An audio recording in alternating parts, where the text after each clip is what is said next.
Hello, everybody. Welcome back to another episode of the Coach Steve Show podcast. Welcome back, everybody. Make sure you're hitting that subscribe button and the like button if you're watching it on YouTube, the Coach Steve Show YouTube channel. This podcast can be found anywhere you listen to your podcast, so make sure you're following it. Give it a rating on Apple or iTunes, all that good stuff. So go check that out. Make sure you're also checking out the Belly Up Media Network. If you go to bellyupsports.com and check out all the podcast blogs and everything there's something there for everybody, not just sports. There's something there in the media world for everybody. bellyupsports.com to check out the Belly Up Media Network. This podcast is also brought to you by Coach Stone Football and his Back to the Basics books and drills. Go to CoachStoneFootball.com and click on his Back to the Basics drill manuals. He does all the work for us coaches who are looking to get back to the basics and find drills to help us be successful, especially as we're going into summer ball. You can experiment with some drills and everything else, and to save you time trying to figure it out, sit down and talk about it, Coach Stone does all the work for you. You will never have to look up another drill again, I promise you. So go to CoachStoneFootball.com and check out his Back to the Basics drill manuals. Thank you, Coach Stone, for sponsoring the podcast. Today, we're going to talk about college football's top 25. Should that be, is it the right order? You know, it's preseason. It's, there is no off season. We all have topics. So we're going to discuss a little bit of that. Then we'll discuss another topic that we've discussed 2 podcasts in a row, but it just can't seem to get away. Just can't seem to get away. So let's talk about college football rankings. Whether this is right or wrong. I think it was updated this week. So we'll talk about the way early. I'm calling it way early top 25, AP top 25, and then we can look over the coaches polls and everything else. And then as we go along in the podcast, not this episode, as we go along, we'll talk about conferences, we'll talk about teams, how it's going to fare and all that stuff all summer. And so stay tuned and hopefully get some coaches on here from high school to college on here. We'll talk football and everything else. So be looking out for that. So let's talk about the college football rankings. Our top 25 college football rankings. We'll talk about here if they are right, wrong, and then we'll talk about coaches' polls, all that good stuff. So if you're watching on YouTube, I'll have my screen shared. Hopefully you guys can read it. So let's just look at it, guys. Let's just check it out. So at number 1, of course, they have the Georgia Bulldogs, and why not? Why would you not have Georgia at number 1? You're reigning national champions. Now, they did lose a lot on defense. They're going to lose a little bit on offense, but they're ranked number 1 just because they won the national title. At number 2, you have Alabama Crimson Tide. Now, me personally, biased because you're an Alabama guy or you're a Nick Saban guy. You could easily have Alabama at number 1 because they just reload. They still have Young back at quarterback. They still have weapons at wide receiver. They're still going to have running backs. They still have some guys on defense that came back, believe it or not. But those are interchangeable. It was the same thing in the college football playoff this year. So Georgia at number 1, Alabama number 2. One that's kind of shocking to some people and a little bit to myself, and we will talk about this later on as we talk about, the Power 5 conferences and everything else. Michigan is at number 3. Jim Harbaugh led, Big Ten champion into the college football playoff where it was lost, early on to Georgia.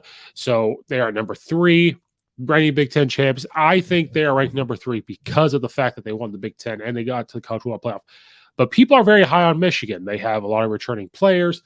Are they finally turning a corner? Jim Harbaugh staying. He was, maybe going to go to the Minnesota Vikings staying. He's at number 3. Number 4 is the Cincinnati Bearcats. They are moving on to the Big 12, getting out of their conference and moving on to bigger and better things. They are the first non-Power 5 team to make the college football playoff since it was created. And they had a rough go against Alabama, but they had a good team. But, they have some turnover on offense. They're going to have some turnover on defense. So the big question for Luke Fickell there is, can he turn it around? But it says something about Luke Fickell that he stayed at Cincinnati. He might have entertained some different job offers, but the fact that he stayed there. So they're number 4, Baylor, up and coming program back, and they are at number 5. good team last year. Last year they were 12-2. Very good team in the Big 12. Won the Big 12 by an inch. So good program Coach Aranda's got going on down there. They're great on defense. Their offense is still, electric. So, they got Baylor at number 5. Ohio State at number 6 finished 11-2. The first time they've lost to Michigan in many, many years and did not win the Big 10. They ended up 11-2. People are very high on Ohio State this year. Oklahoma State at number 7, they surprised a lot of people last year with their defense. They were more electric on defense last year. I think they were on offense. They ended up 12-2, losing the Big 12 to Baylor, literally by an inch.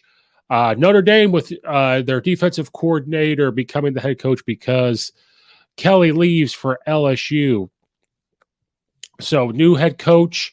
Exciting things going on at Notre Dame. They ended up 11-2. They were very close to making it to the college football playoff last year, but they sit at number 8. Michigan State, who had an up and down year, they looked like a team that could be in the college football playoff and be in discussion to make it to the title game. Great run game, but then they fell to a couple teams they shouldn't have. Ended up 11-2. They have them ranked at number 9. Oklahoma, with all the stuff going there. Lincoln Riley departs from Oklahoma. Coach Venables returns to Oklahoma. They are at number 10. They finished 11-2, looking to continue the Oklahoma way of football. So in this top 10, is there anyone in here that I think should not be ranked as high as they are?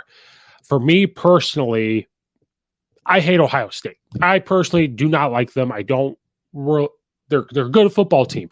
So respect is given to them, but we all have that team that we just root against or don't like. Now, do I watch what they do on offense? And I love it. Absolutely. Do I watch what they do on offense? Talk about it? Absolutely. They do good things there. They have athletes. They just dominate the Big Ten year in and year out. I do think, though, they're better than Cincinnati. I do think if Cincinnati were to play Ohio State would beat them. People are very high on Ohio State this year. Some people are picking them to almost win the national title, or at least get there and win the Big Ten. Talking about the athletes they have there, Coach Day and the way he calls his offense. So people are very high on Ohio State. So I think Cincinnati needs to be dropped a little bit. People have Baylor above Ohio State. That I'm okay with. And people have Michigan above them. Yeah, I could see Michigan being ranked below Ohio State, but I think Ohio State needs to be above Cincinnati. I also think that with what's going to be happening at Notre Dame, I would put Cincinnati down at like 9 and have Notre Dame above them somewhere in there. Oklahoma State's ranked pretty high too. So if you're just going by top 10, then we'll look at the whole 25, exactly where to place them. I think Cincinnati's ranked too high. Michigan just a little bit ranked too high. And even Oklahoma State a little bit, but not much. But I think Cincinnati and Michigan are ranked a little bit too high, but especially Cincinnati, I think they are ranked a little bit too high. We're moving on with the rest of the top 25. You've got Ole Miss coming in at number 3. Lane Kiffin taking over Ole Miss program, getting them to 10-3. Turning the program around there. They are ranked at number 11 with their high-flying offense. Their drafted quarterback is gone, so they're going to have to load there at the quarterback position. They're trying to get the defense better. If that defense gets better and the offense stays the way it's going, they are going to compete in the SEC. They're finally putting in money into their facilities for recruiting purposes. So Ole Miss is on the rise. Lane Kiffin, I think, wants to prove that he could stay somewhere at a school that plays at a high level. And so Ole Miss coming at number 11 is fine. I don't really have a problem with that. Utah coming in at 12. They were ranked. They finished 10-4. They were up and down this year, but Utah coming in pretty high at number 12. Pittsburgh, who won the ACC last year, they are ranked at 13. They came in at 11-3. Had a really good year last year, sort of surprising the ACC because we're just going to keep rattling on. Clemson at number 14, they finished 10-3. They had a down year. A down year for Clemson is 10-3. Inconsistent quarterback play. They had a couple injuries. Defense didn't do everything that it needed to. And they continue in the ACC. Wake Forest, the surprise team last year, who went 11-3 and beat a lot of good teams. And they scored a lot of points last year. Wake Forest is an offense that we probably all should be paying attention to. And we'll talk about that. Think about this, guys. Utah is ranked above Clemson. Pittsburgh, even though they won the ACC last year, and that's why they're ranked above Clemson. But Clemson Tigers at 14 and Wake Forest at 15 right above them. The Raging Cajuns at 16, they lose their head coach, Billy Napier, to Florida, but they finished 13-1, had a very good season. Can they sustain that type of success with Coach Napier gone? Houston comes in at number 17, 12-2, inconsistent on their offense last year, inconsistent on defense last year, but they still rank up pretty high. They were 12-2 in that conference. So they're ranked at number 17. Kentucky, who had a fantastic year in Kentucky standards, because it's a basketball school, they went 10-3. Contract extension there for Stoops there as their head coach. Their offense got a little bit better. Their defense, they competed. They actually competed even with the likes of Georgia.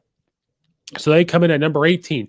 BYU finally going to try to join a conference. They ended up at 10-3 after their down year, I guess, the loss to Coastal Carolina the year before. They ended up at 10-3. North Carolina State at 9-3.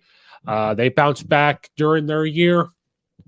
Arkansas, Coach Pittman turning around the Arkansas program. They got to 9-4. They beat some teams they shouldn't have. They lost to some that they shouldn't have, but he's recruited well. That is a team on the rise. They come in at number 21. Oregon, who had high expectations last year.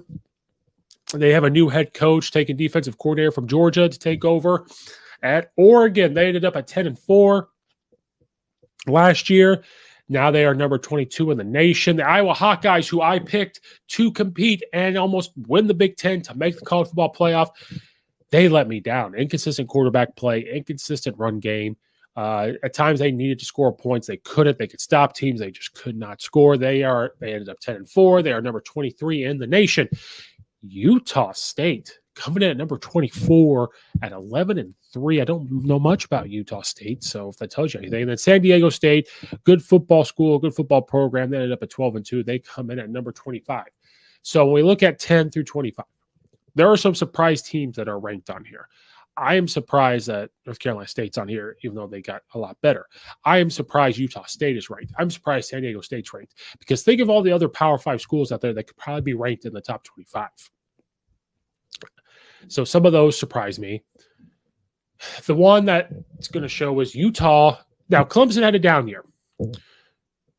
So I think Clemson being 14, you could even probably rank them a little bit higher. They're on poise to have a big year this year. They're a better quarterback play. They're going to have a better run game. They've got, some good linemen that are going to be healthy. They were young on the line last year. So experience coming in is going to help them. But they're ranked pretty low at 14. And then Wake Forest having that one good year. See, here's the thing about these rankings and why I think they should mean something. If they change the college football playoff to where top 25 means something, a lot of this is going to be awesome. But there's times where sometimes it doesn't mean anything. I still like to think they mean something. But if you do good the previous year, you get ranked pretty high going into the next year, no matter what happens. So Wake Forest has a good year, bam, they're number 15. North Carolina State has a good year, bam, they're ranked. Kentucky, same thing. Now, do those teams deserve it? Yes, they coached very hard, they played very hard. But on here, I think Clemson needs to be ranked higher. I think Arkansas should be ranked higher. I think Arkansas could probably beat North Carolina State. Houston's probably right where they need to be. I'm curious to see how the Raging Cajuns do without Billy Napier, who is a great coach. Curious to see what he does at Florida. But you see these teams that are either not Power 5 or they are, but they've always been subpar Power 5. You don't see Florida ranked up there because they had a bad year. You don't see the likes of like a West Virginia ranked up there. You know what I mean? You don't see other schools from those conferences. You don't see like a Washington, who is always a great football program. You're not seeing Auburn ranked up there. You're not seeing, all this other stuff ranked up there. All these other schools that get talked about. Excuse me. So it's cool for college football to see some of these other teams ranked, but yeah, some of these need to be jumbled around. I think Arkansas needs to be ranked a little bit higher. Iowa probably the same because of how they played last year and how it fared. Oregon probably the same. We could talk about who they're going to play. You guys can see that if you're watching the video. But at the same time, we'll talk about that when we talk about conferences and who they're going to play, because some of these guys are going to play each other that are ranked, and they're going to be good games. We got some good games starting right off the bat. Now, we'll click over here on the coaches poll and see if much has changed.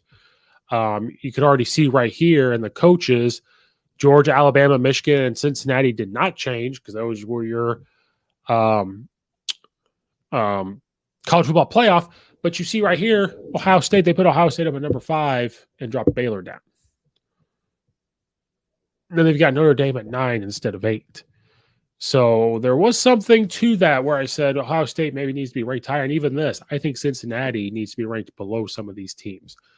But a lot of the same. Oklahoma still number 10, Ole Miss 11, Utah 12. But on the coaches poll, they've got Wake Forest ranked above Clemson.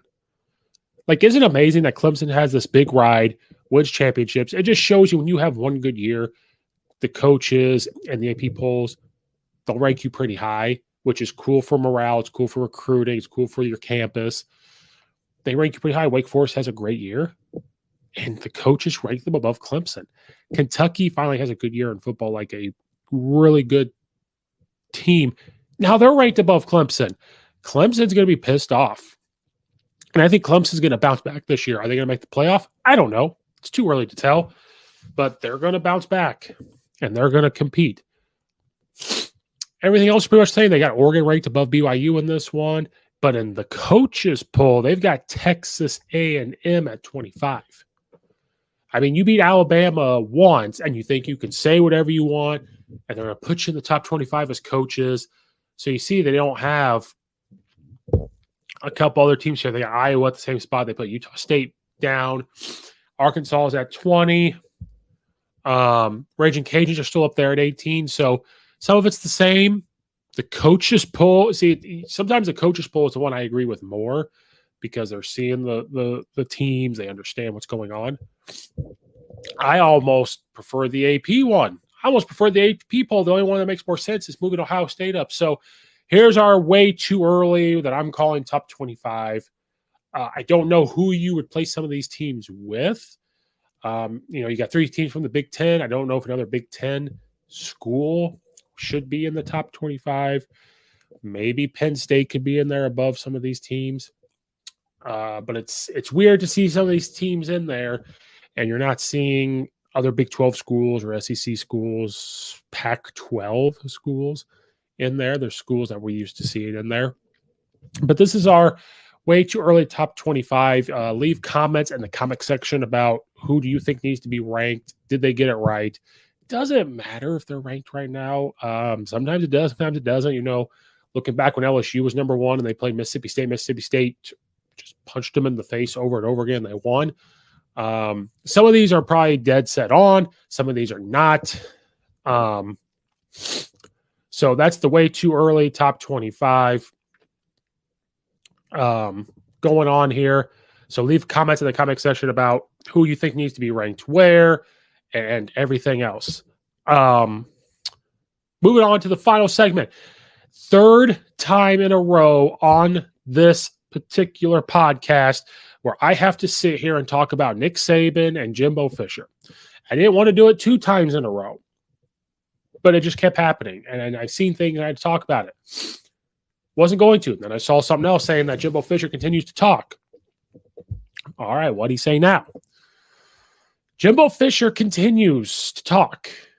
Now, Nick Saban came on. We talked about on a radio show, and he apologized and said he shouldn't have called out schools by name and this, and that. He did try to call Jimbo Fisher. He's not taking the call, blah, blah, blah, blah. Here's an article. Because he continues to talk. Texas A&M football coach Jimbo Fisher defends Aggies recruiting, rips complete lies. Jimbo Fisher doubled down on his defense of Texas A&M recruiting in an interview with San Antonio TV station, saying that just one of the 11 early enrollees in the Aggies' #1 recruiting class has a name, image, likeness deal. The Aggies coach responded by calling a news conference Thursday morning, ripping Saban. We never bought anybody. Despicable. Calling Saban despicable. So here's the thing. Let's remember this. In that rant that he went on, he said that they do everything by the book. They've never cheated. Nick Saban never said they cheated. But then he talks about the collective that Nick Saban was talking about before and said He said, yeah, we have a collective. He goes, but I don't know how much money's in there. I don't know what's going on. They deal with that. We just do our job. And I said, if you're the head coach, you don't know everything going on, there's a problem. So think about that as I read this next part. On Sunday night, KSAT aired an interview with Fisher that they recorded on Friday when the coach visited the city to speak at the alumni club. And this is what Fisher said. I just researched this, Fisher said in an interview. Of the 11 guys we have in place that came early, one guy has a name, image, likeness deal. So all these stories you're hearing are complete lies. He reiterated that he had already been on the defense since signing day in February when he was questioned. Social media posts that claimed the Aggies had a $30 million fund for name, image, likeness deals. It was written on social media, Fisher said to reporter Greg Simmons. You got news channels that believed it, and you believed it. Fisher then began questioning Simmons. I'm asking you, Fisher said, do you do your research? No, so you just assumed. And that's the way this world goes. As soon as it's written on social media and someone says it, you believe it. So where does that put you guys as reporters? Nobody wants the truth. You want a story to click and hit. Fisher, like he said on Thursday, repeated that he hadn't talked to Saban, didn't plan to do so. No, we haven't talked, Fisher said. And then when he was asked whether he accepts Saban's apology, he said Fisher said then was asked whether he accepts Saban's apology. I said we're not talking. So he continues to talk after he goes on this big rant. And right then and there says, I just researched this to figure it out. Well, here's the thing. You need to know everything that goes on in your program at all times. So the fact that you went on this rant and as you walked away from it, you probably went, oh, I should probably know. It's cool that one of your players got an NIL deal. Now you've got coaches coming out saying that Saban was right. You got coaches keeping their mouth shut. And again, he's very defensive about this. It's not cheating. If you actually gave someone an NIL deal as soon as they walked on campus, who cares? And then here's an article I loved. I don't think Nick Saban's doing this on purpose, but it'd be pretty cool. Title, Nick Saban strikes back at Jimbo Fisher the best way he knows how, and I loved it. I saw that a guy went to Alabama, and then you read the article. It's cool. I loved it. I'm going to read the article. Jimbo Fisher, an excitable man, said Nick Saban maybe needed to be slapped upside the head when he was a child, but it was Alabama's coach who did all the punching. The feud is growing by the day at this point. The latest, Saban and his staff have locked up a top quarterback prospect previously committed to Texas A&M. The player is Eli Holston of Zachary, Louisiana, and Alabama is hoping he's a good backup plan if top quarterback prospect Arch Manning doesn't choose Alabama.